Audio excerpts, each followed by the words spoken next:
Are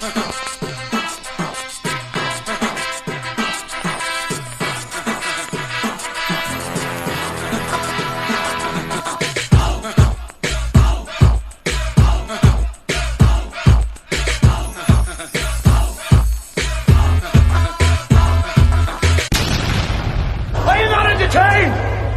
Are you not entertained? But a good little man, which would be Crawford, just has never beat a good big man, which would be Canelo. In the history of the sport, it just now if Crawford can do it, Jesus Lord, I mean, give this man, the title of being the greatest ever. Peace, everybody. Sweet Science Boxing Academy. We back with another video. All right, man. So that was Oscar De La Hoya, former promoter of Canelo Alvarez. He was doing an interview with Fight Hype, and he was, just saying that how Terence Crawford might be biting off more than he can chew because a good little man never beat a good big man. Well, I was watching a video with Showbiz, and he was talking about this, and he was saying like how people compare this fight with Marvin Hagler and Sugar Ray Leonard, because I've also talked about this too, because it's sort of like the same thing. And Biz, he was saying it's different because Marvin Hagler was a small middleweight. He wasn't really that big to begin with, but he neglected to say the same thing goes for Canelo Alvarez. Like Canelo Alvarez, he's a small super middleweight. Terence Crawford is actually taller than Canelo, just like how Sugar Ray Leonard was taller than Marvin Hagler. It's sort of the same exact thing. It was just that his skills was different. Now, Sugar Ray, he took basically a 5-year hiatus. He had a fight in between, so he had retired. Then he fought maybe like 2.5 years after that. Then he took another 2.5 years off, and then he went straight into a fight with Marvin Hagler.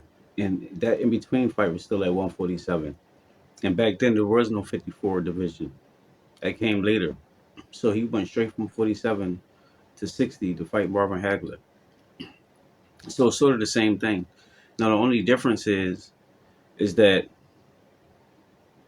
Sugar Ray Leonard was younger, because when he retired at 25 years old. When he fought Marvin Hagler, he was 30 years old. Terence would be 38. That would be the difference. That would be the determining factor if father age is catching up with him. But like Bernard Hopkins, because of the way he fought, he had longevity in the sport. Now, Terence he don't fight nowhere near like Bernard Hopkins.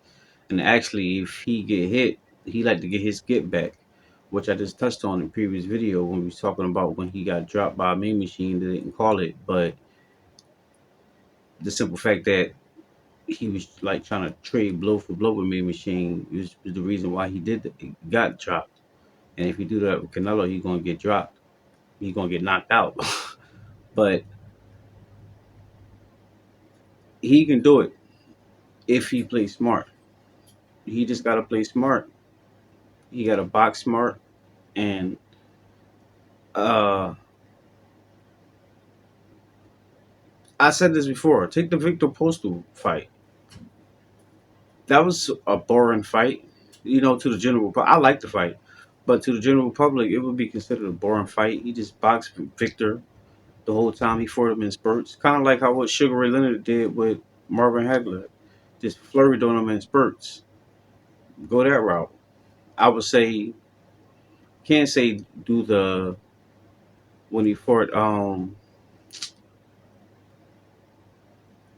what was his name?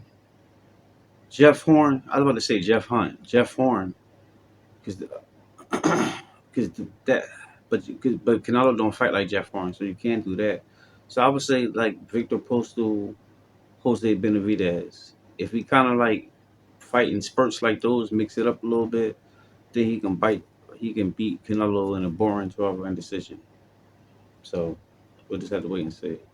But that's all I got for now, guys. Let me know what y'all think. Drop your comments down below. Make sure I hit the like, subscribe, hit the bell. I'll see y'all in the next one. Peace.